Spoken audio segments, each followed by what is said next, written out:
Hier geht es nun wie versprochen weiter mit dem Alien-Entführungsbericht von Credo Mutwa. Wer den Anfang noch sehen möchte, kann das nachschauen unter meinem Video mit dem Titel Dr. Marcel Polte, Entführungsfall Credo Mutwa, der Schamane erinnert sich.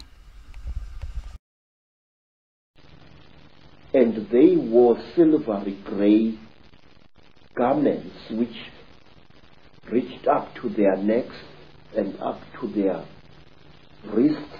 I couldn't see whether they were wearing boots or not at that time. And while I was looking at these creatures, I suddenly was aware that something was above me, standing there, and I looked up straight into the face of one of them, a much taller one than the others.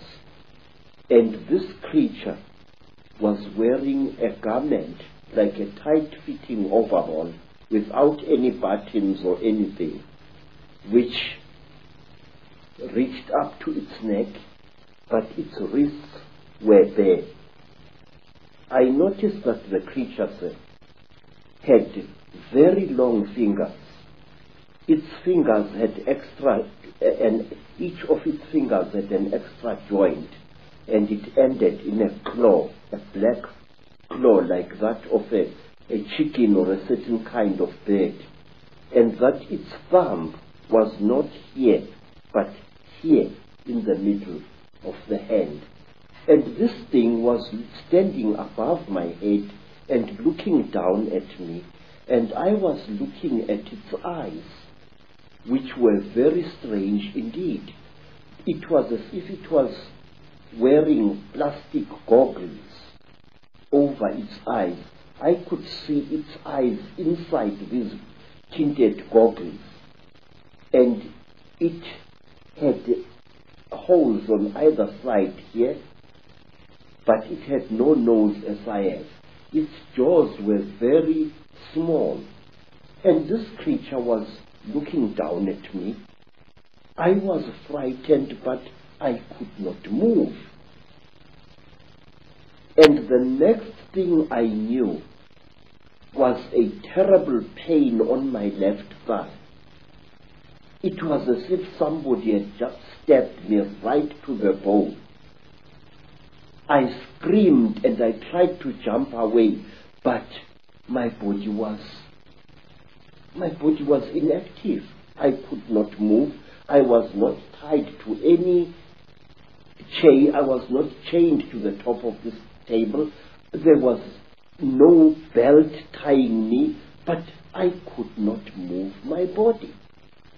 And when I looked down at what was happening, I found that one of the shorter creatures had driven something very painful into my left thigh.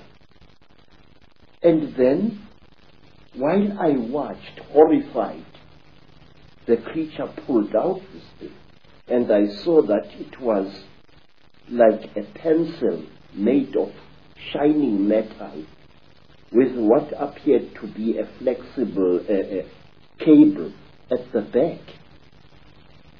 And before I could do anything, sir, my head was seized by the creature above me. It caught me on either side of the head like this. And then a third creature drove something into my right nostril here. It was as if I had been shot. The pain was so terrible, sir, that I screamed and screamed. Blood filled my mouth, blood spattered out of the nostril, and the creature did not seem to care.